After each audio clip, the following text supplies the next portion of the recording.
جو ہمارے پاس ہے یہ بھی ہمارا نہیں ہے، یہ بھی اسی اللہ کا دیا ہوا ہے، اسی رب کا دیا ہوا ہے جو ہمارے پاس ہے۔ کوئی آدمی اگر یہ سمجھے کہ بس میں کماتا ہوں اور میں یہ کرتا ہوں تو یہ اس کی بھول ہے۔ انسانوں کی خدمت کرنا، انسانوں کے ساتھ ہمدردی کرنا، خاص کر آج ہم بات کریں گے ان لوگوں کی ہمارے ملک پاکستان میں جس طرح بارشوں نے یا سیلاب نے ہمارے مال و جان کا نقصان کیا۔ ہماری کیا ذمہ داریاں ہیں مسلمانوں کی، ہمیں کیا کرنا چاہیے؟ کہ ایک تو آج کل یہ ہمارا ٹرینڈ بن چکا ہے کہ ہمیں اپنے ملک کے بچوں کی بھی تربیت کرتے ہیں، بس یہ اپنا خیال رکھیں، دوسروں سے کیا لینا دینا۔ ہمارے پڑوسی، ہمارے رشتہ دار اگر وہ اچھے نہیں ہیں تو اس کا یہ مطلب نہیں ہے کہ ہم یہ اپنے بچوں کی تربیت شروع کریں کہ بس یہ کسی کا خیال ہم نے نہیں رکھنا، کیا ہے ہمارے ساتھ کون ہے، کون رہ رہا ہے، کون کس تکلیف سے گزر رہا ہے، ہمیں اس سے کوئی لینا دینا نہیں ہے۔ اس بات کا ہمیں ازالہ کرنا چاہیے، اس بات سے رکنا چاہیے۔ اور مسلمان تو جو اپنے لیے پسند کرتا ہے دوسروں کے لیے وہی پسند کرنے کا حکم ہے۔ میں چاہتا ہوں کہ میں سکون سے زندگی گزاروں، میں چاہتا ہوں میرے بچے اچھے زندگی گزارے، ان کا رہن سہن اچھا ہو، تو میں دوسروں کے لیے بھی وہی پسند کروں گا۔ بخاری شریف کی حدیث نمبر 13 ہے، اللہ کے نبی نے فرمایا لا یؤمن احدکم حتی یحب لاخیہ ما یحب لنفسہ او کما قال۔ حضور سرکار دو عالم صلی اللہ علیہ وسلم نے فرمایا بندہ اس وقت تک کامل مومن نہیں بن سکتا جب تک کہ جو اپنے لیے پسند کرتا ہے اپنے مسلمان بھائی کے لیے بھی وہی پسند کرے۔ آج ان کے اوپر مشکل وقت ہے جن لوگوں کو بارشوں نے نقصان پہنچایا جانی اور مالی، اور وہ شاید کہ بیان کرنے سے بھی بندہ قاصر ہے جو حالات ہیں۔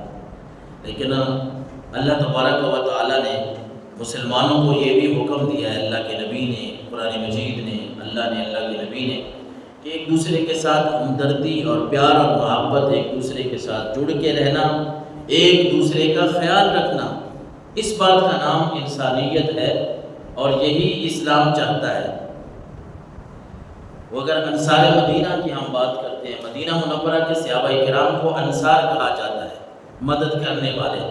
جب مکہ مکرمہ سے مسلمان آئے ان کے پاس تو کچھ بھی نہیں تھا، ہجرت کر کے آئے مکہ مکرمہ سے مسلمان، تو وہ تو اپنا گھر باہر چھوڑ کے آئے۔ وہ ہجرت بھی بڑی عجیب تھی کہ کوئی باپ آ رہا ہے اپنی اولاد کو چھوڑ کے، اور سارے مسلمان نہیں تھے، کوئی بیٹا آ رہا ہے اپنے گھر والوں کو چھوڑ کے، تو وہاں ان کو کون جائیدادیں دیتا، کون ان کو مال و دولت دیتا، کسی بھی لحاظ سے وہ ہاتھوں سے خالی ہیں۔ اب جب وہ مکہ مکرمہ سے مدینہ منورہ آئے ہیں تو صحابہ کرام نے جو مثال بیان کی ہے، پیش کی ہے نا، اس کو ہمیں مد نظر رکھنا چاہیے۔ کہ مدینہ منورہ کے جو صحابہ کرام تھے وہ حضور کی بارگاہ میں آیا، عرض کی یا رسول اللہ یہ ہمارے دینی بھائی ہیں، ہمارا دین ایک ہے، ہماری ملت دین اسلام ایک ہے، کتاب ایک ہے، قرآن ایک ہے، ہمارا خدا ایک ہے، ہمارا نبی ایک ہے، تو ہم دینی بھائی ہیں۔ ہم اپنی ذاتوں کو اور قوم قبیلوں کے جو نام رکھے ہیں ان کی طرف نہیں دیکھتے، ہم اللہ رسول کی طرف دیکھتے ہیں۔ تو اللہ کے نبی ہمیں ہمارے درمیان بھائی چارہ جو ہے وہ قائم کر دیجیے۔ میں اپنا زمین کا اتنا حصہ اپنے فلاں بھائی کو دینے کے لیے تیار ہوں، رعایت نہیں، مانگنے کے لیے نہیں، بلکہ میں مکمل طور پہ دینے کے لیے تیار ہوں۔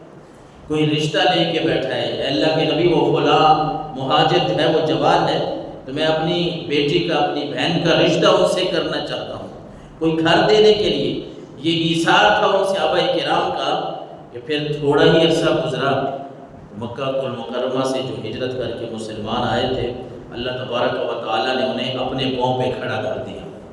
رب نے انہیں گھر بھی عطا فرما دیے، انہیں رب نے مال و دولت بھی اس وقت کے مطابق جو سہولتیں تھیں، آسائشیں تھیں، ان کے پاس آ گئے۔ تو اللہ کے نبی صلی اللہ علیہ وسلم نے فرمایا کہ جو مومن بندہ ہے نا، وہ اپنے لیے جو پسند کرتا ہے دوسروں کے لیے بھی وہی پسند کرتا ہے۔